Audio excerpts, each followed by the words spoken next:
Technically, 13-year-old Josiah Johnson of Louisville, Kentucky, has a disability. Hi, Zaire. But almost no one sees it because Josiah doesn't see it. Although born without legs, the kid has yet to find his kryptonite. Always did everything the other kids did. But that invincibility was put to the test last fall when Josiah decided to try out for the one sport where altitude is everything: the Moore Middle School basketball team. At this point, you may be wondering, why didn't he just join a wheelchair basketball team? It would certainly be a lot easier. Well, Josiah says, exactly. It was easy. It was too easy. You wanted more of a challenge? Yeah. The gumption it takes to be able to say, I'm going to go out and do that. Who has that kind of confidence? Me. But his mother Whitney says it's not just confidence, it's stubbornness. Josiah is very competitive, and if he feels like something is too easy, he's not going to do it. Still, Josiah knew making the team was a long shot. Fortunately, though, Josiah turned out to be pretty good at long shots. He made the team on his merits. And over the last few months has become a real contributor, getting offensive rebounds, assists, and because of his unique position on the floor, he has caused more than a few turnovers. He started taking the ball from people. He took the ball from me. I was mad. You would have thought Steph Curry was in the gym. But his teammates say his best play was a couple weeks ago. It was just a moment that I'm going to remember for like ever. It was the end of the game, seconds remaining. Josiah shoots from three. And again, his disability disappeared.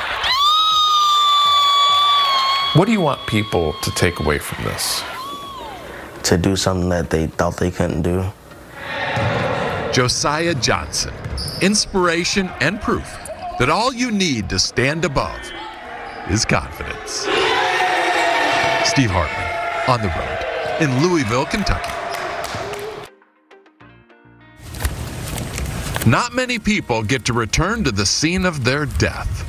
But as we first reported last summer, John Scully of Rochester, New York, stepped back into the gym where his time expired.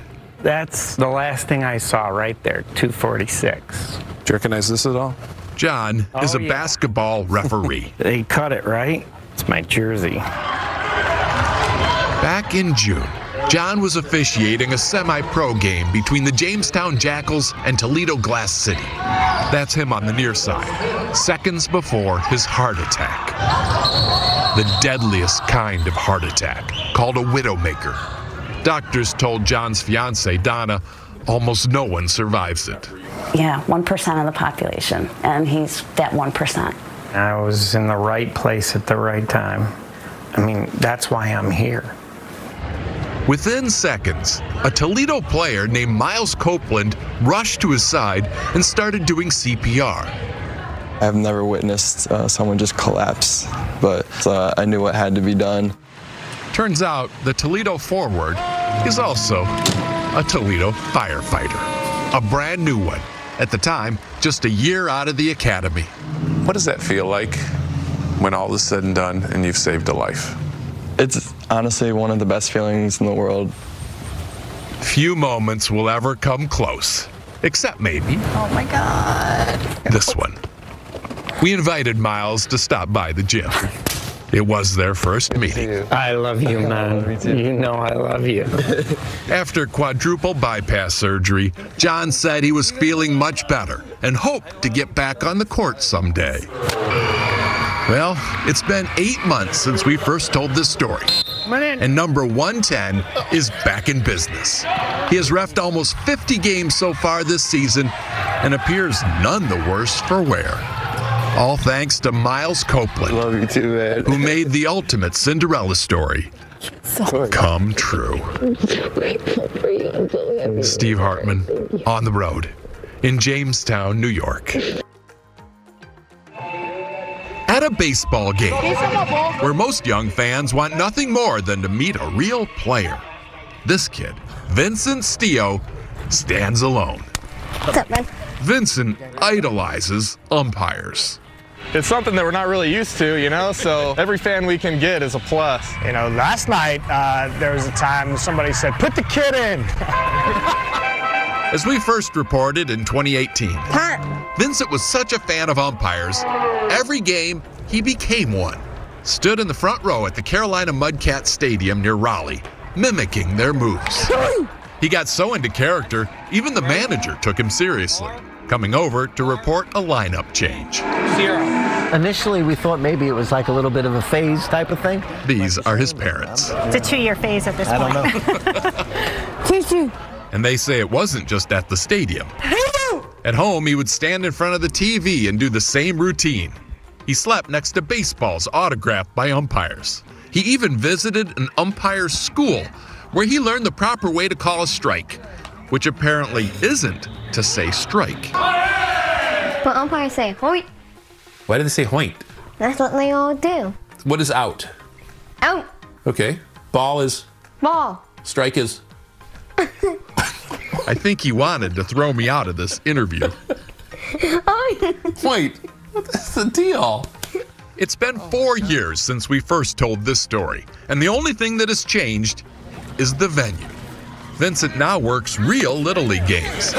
Tops put him on a baseball card, and he has every intention of making it to the majors one day, which is fine by his parents as long as he continues to keep his room just as clean as he did his imaginary home plate.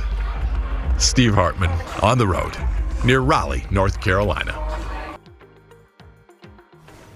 Mike and Tracy Tebow always believed that time heals all wounds.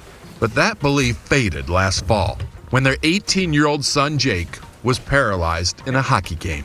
I don't know how time's going to take care of this, because he couldn't cut a piece of steak, couldn't sit up, couldn't, put shoes on.